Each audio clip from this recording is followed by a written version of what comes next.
Hello, class. To continue our topic on leisure activities, we ended yesterday kind of talking about board games. And when we kind of made the question of, what kind of board games were very popular to everybody, we heard Monopoly and we heard other games like Sorry and someone mentioned Sorry Sliders, and we even got checkers. Well, to continue on that discussion, we are going to focus today on chess. So, what is chess? Chess is a strategic board game that's played between two players. And yes, it is very similar to checkers in the fact that the board is the same. It is an 8 by 8 square board, and then the object of the game of chess is to capture the opponent's king. Now, what sets chess apart from checkers is that each piece has a unique ability, whereas in checkers, like we talked about yesterday, each piece is kind of limited to, only certain movements, and, every piece kind of moves the same. Whereas in chess, each piece kind of has its own unique ability. So, to kind of get us acquainted with chess, we're going to talk a little bit about where chess kind of came from. And it traces back almost 1,500 years. It began as a warlike strategy game played in India. From India, it moved to Persia and eventually to Europe in the 1800s, where it was popularized and was actually often played by higher class people and the social elite. So, very wealthy people at the time would play chess as kind of a game of testing each other's knowledge and mental ability. And like I said before, it was kind of a war strategy game. So, a lot of army officials of the times would play it against each other in competitions to kind of test each other's wits. And then today, chess has evolved. Chess is played in a classical format, and what I mean by that is that the two players have, an unlimited amount of time basically to make their move. Some chess matches in this format can last days, hours even. Or there's bullet style, which is what is played in the competition format of chess today. Bullet style lots each player only 3 minutes of total time to make their moves. And what you'll see in this style of competition is two players making a move and then hitting a clock to signal the end of their move.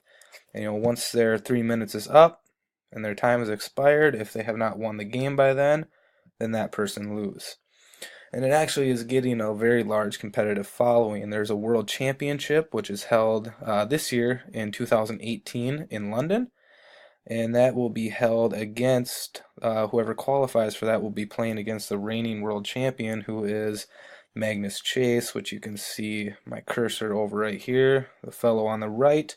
He actually became a grand master of chess at the age of 13 and has held the position of world champion since 2013. So, somewhat of a prodigy of chess today. So, here's what the playing surface of chess looks like, and this is kind of what we're going to focus on mostly today. As you can see, it's laid out very similar to what a checkerboard would be, in that, they have 8 by 8 squares right here. But what you'll notice different is that the pieces are only in 2 rows, and each piece, aside from the front row of each board of each side, is different. And we're just going to go by one and kind of give the name of each one. So in the front row of each side, you'll know if you follow my cursor, you will see that all these pieces look the same. These are called pawns, and they're kind of your first line of defense. Okay, at each corner you will have a castle, and they'll be at the corner of each side of the board. Right next to those on either side are the knights. Next to the knights are the bishops. And in between the bishops are the queen and the king right here. Okay, now a little bit about each piece. The pawn. The pawn from the starting position can only move, or it can move one spot or 2 spots from the starting position. What's different about a pawn is although they can move forward, they can only capture an opponent from a diagonal line. So they can only go, as you can see in my cursor right here, going left or right, or whatever person's opponent's piece is right here, they could take there or there. And then over to the right we have what is called the rook, or the castle, is what most of you will end up be calling this. Castles can move any amount of spaces left to right or up or down. Next we have the knights, which are mostly in most chessboards they look like horses. They're a pretty unique piece in that they can kind of move in two directions at one time. So you can see they can go up two spaces, over one, or to the other side, over two up one, or over two down one. They're an important piece when trying to capture the queen, which we'll talk about the strategy and maneuvers at a later time. And then next to the knight, like we said, is the bishop. The bishop can move in any direction on the chessboard diagonally with respect to its colored square. So as you can see, this bishop's in the darker colored square, and it can move diagonally in any direction it wants as long as it stays in those squares. Going back to the knight here, what also makes that important is that the knight is the only piece on the chessboard that can jump another piece, whether it be an opponent's piece or your own piece. It can go over. No other piece on the board can jump another piece. And then the queen, which in most cases is one of the most versatile pieces on the chessboard.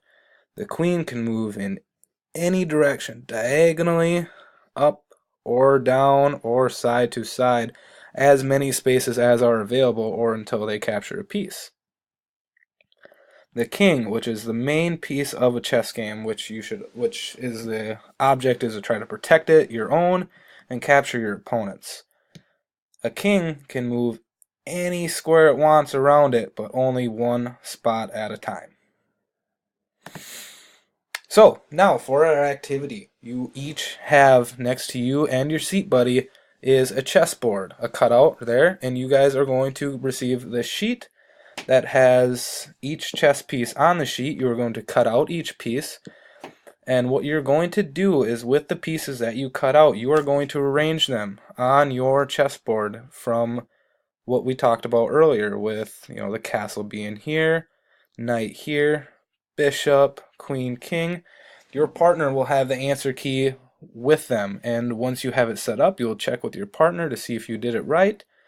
After that, after you both have kind of, gotten down how to set up the chessboard and what it looks like and how it should look like as opposed to the other side and getting the pieces in line, each of you is going to pick out one piece from the chessboard, whether it be a pawn, a bishop, a knight, the king or the queen, and you're going to pick out your favorite piece, and you are going to decide and talk to your partner with why you think that it is the most important piece on a chessboard and why it is your favorite piece, and how you think it's the most important piece.